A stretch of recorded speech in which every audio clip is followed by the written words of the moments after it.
pas bien de prendre chacun son tour. Là, le pouvoir. Mais c'est une vraie proposition de société, c'est pas. Moi, je te réponds en disant pour moi, ta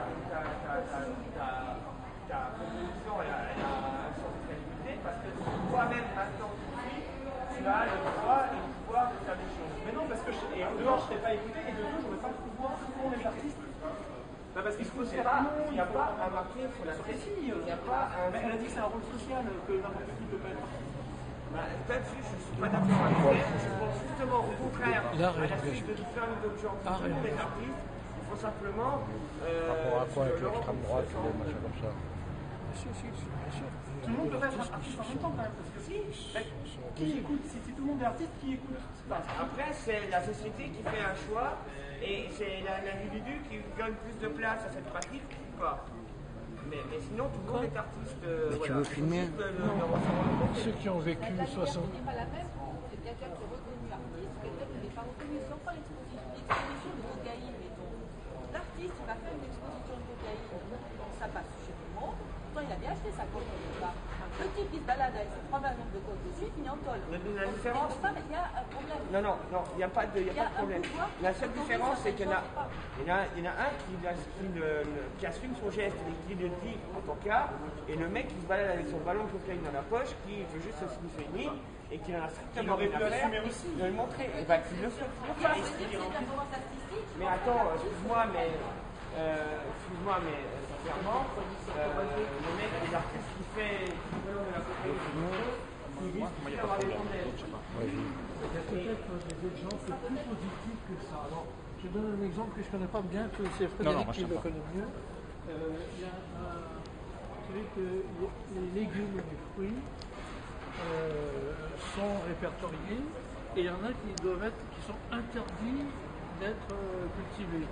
Hein, c'est bien ça? Oui, Je ne sais pas exactement où je veux aller. Dans une exposition, si la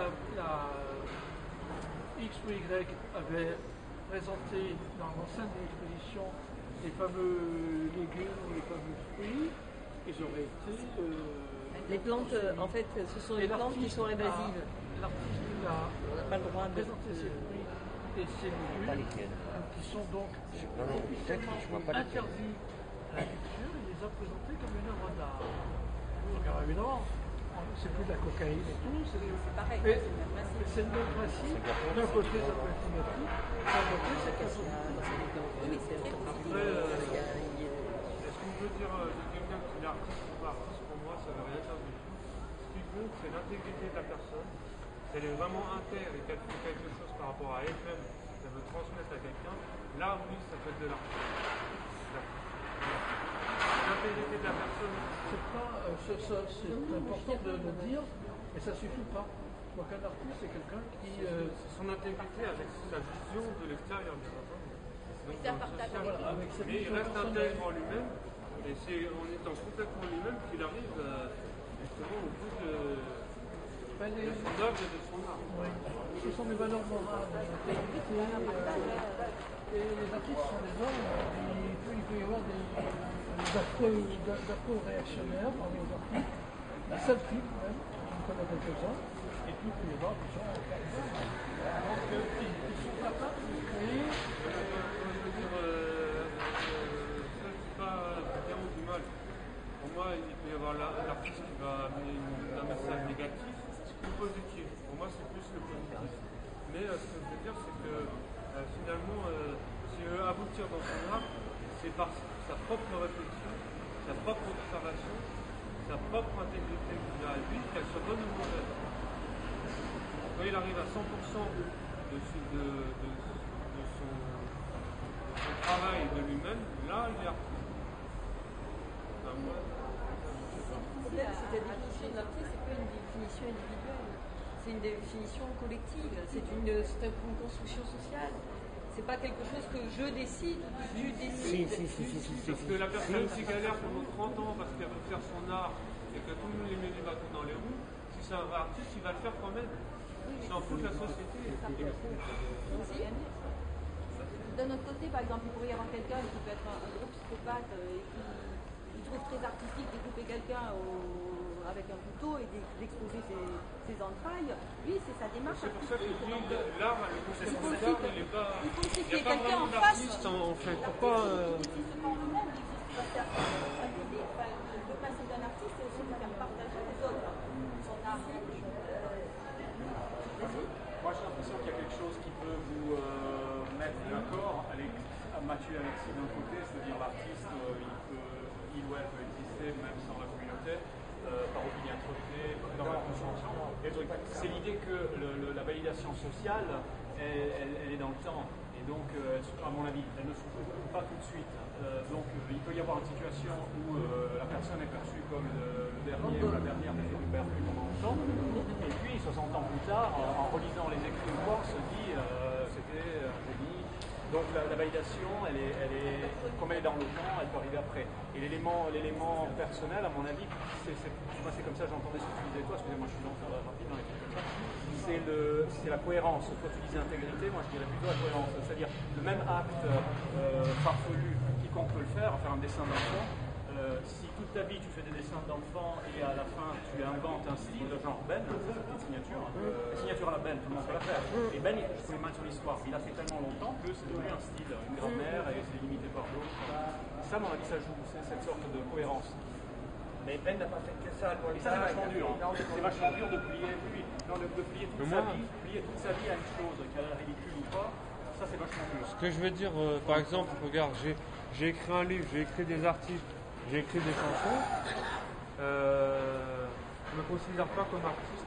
J'ai voulu amener un message positif, c'est sûr. Mais c'est pas pour ça que je vais me considérer comme un artiste. Par rapport à la vie extérieure de la société. C'est de la littérature, voilà, point. Après, est-ce que c'est considéré comme de l'art ou pas?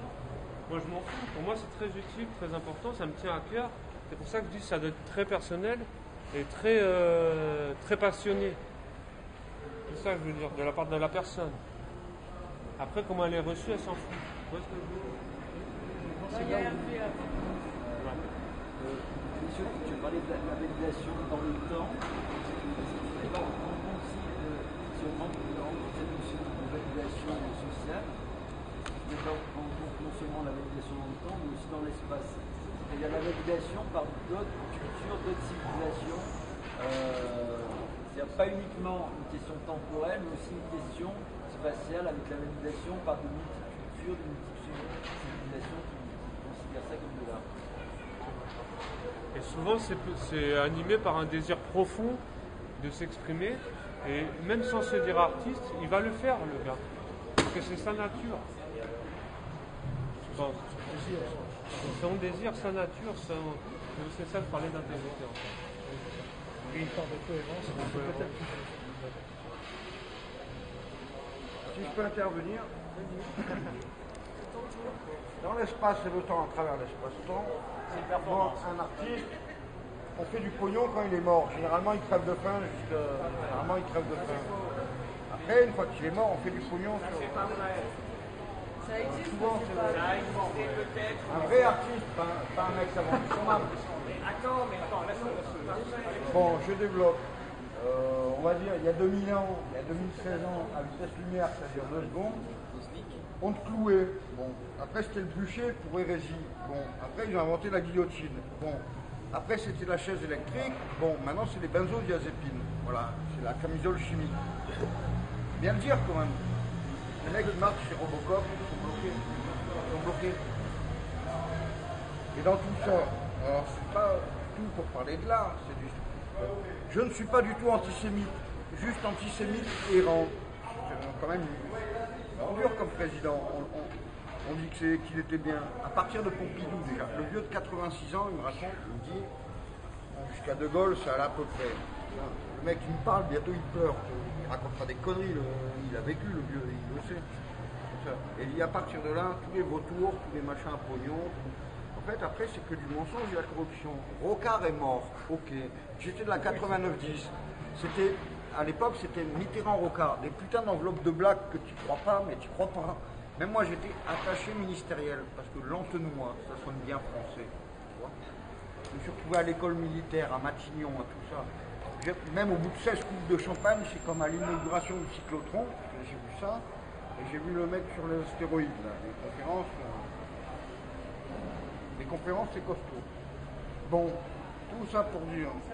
Alors, à l'inauguration du cyclotron, il y avait Escrosi, alors il y avait Pradal, c'est le nouveau maire, il y avait le préfet, il y avait Ciotti, crâne d'œuf, là, il y avait Escrosi aussi. Mais ils étaient sympas, Escrosi il est venu me serrer la main, c'est même pas moi qui lui ai tendu, c'est lui qui me serrait. Moi j'ai rien demandé, mais j'ai pas vomi. Quand c'est Ciotti pour les élections qui m'a serré la main, j'ai vomi une demi-heure après. C'est moi. Donc au bout de 6 coupes de champagne, ça allait bien. Et tout ça pour dire que quand j'ai filmé les premiers vœux du Premier ministre Michel Rocard à l'époque, au bout de 16 coupes de champagne, je commence à filmer le cul des femmes à n'importe quoi. J'avais 20 ans, 89, j'ai 20 ans. Bon, mais à la fin, je vois des sacs poubelles de pâtisserie de chez le nôtre, tous les trucs de traiteur. À l'époque, c'était en francs. Je prenais un sac poubelle, il valait 30 000 francs. Je crois qu'il l'aurait donné à un clochard. Je crois que moi, j'ai des primes, je sais pas quoi. Je peux même faire manger quelqu'un. Si quelqu'un a faim, il y a du couscous. Comme cuillère, il y a des Pringles. Bon, tout ça pour dire que c'est deux mondes. Il y a le monde qui abuse et il y a le monde qui survit. Et justement, quand il y a quand tu vois des gens qui ont fait, 10 ans, 20 ans, 15 ans, SDF, à bouffer de la merde, c'est le cas de le dire. Et tu vois les mecs et nous on avait écrit Rogner des miettes comme chanson. Ça roule en safran, ça craint un match, mais ça a 20 ans. Et nous, il ne reste que les miettes, même dans le journal. Il y a deux mondes. Il y a le monde à pognon, puis il y a le monde de ceux qui survivent. En gros, tu peux le dire comme ça. Et donc le monde de l'art, non mais c'est une question pour toi. Le monde de l'art, de l'art officiel, c'est le monde du pognon, c'est ça? Alors, du lard ou du cochon, de l'argent, bon, c'est bientôt la fin du ramadan. Je suis dans la lune, c'est demain ou après-demain. Moi, je suis multi-sur-pape, multi-religionnel, je suis pour tout le monde. En fait. J'ai lu les Brahms, j'ai lu les Tibétains, j'ai lu les machins, la Bible, le Coran en français, Le bazar. Je m'intéresse un petit peu à tout. Mais je vois bien que c'est pas ça. L'histoire, la vraie histoire, c'est l'intelligence collective, c'est la noosphère. En fait, vous avez 3 en conscience, vous avez 7 en inconscience, mais par contre en subconscience, il n'y a que dalle. Il n'y a carrément que dalle. Vive l'art. Hein? La connexion spatio-temporelle, quand on parlait d'espace-temps, quand on parlait de trucs. Je peux quand même dire des trucs que tu ne verras pas chez Drucker. La question, on parle toujours d'art brut, est-ce qu'il y a de l'art net aussi? En général, mais c'est vrai, à part David Guetta qui fait absolument de la merde, on ne sait même pas de quoi il joue, à part tous les trucs qui font des cartons, on abaisse le niveau de l'esprit. Alors, qu'est-ce qu'ils font? Ils enlèvent l'esprit des peuples, ils enlèvent l'esprit de famille et ils enlèvent l'esprit individuel.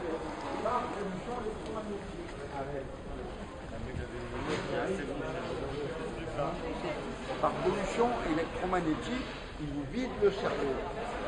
Alors, il y avait une émission, il y avait l'autre jour un sujet. Comment remplir vos cerveaux vides? C'est ça le sujet il y a 2-3 semaines, un mois. Hein? Alors, ouais, c'est ça. Comment, et à moi c'était comment remplir vos cerveaux morts, vos esprits morts. Il n'y a pas d'âme dans le programme là, c'est tout numérique là, vous serez tous numérisés là. Il y a un problème technique. Voilà, c'est tout.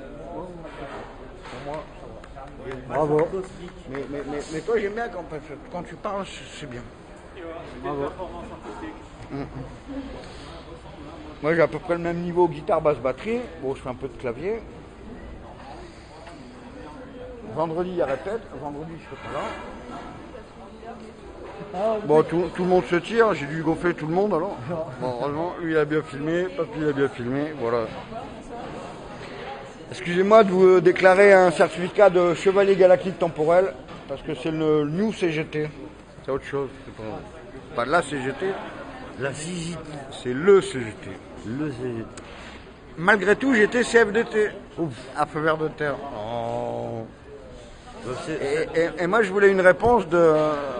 je ne sais pas, comment il s'appelle? si tu voulais répondre à mon truc, si tu avais un avis technique. Sincèrement, j'ai pas tout suivi. Bon, c'est pas grave. Si tu veux t'autoproduire, vas-y. Ouais, c'est pas grave. Bon, il y en a qui veulent pas être filmés, c'est chiant. C'est pas chiant, comprends-les.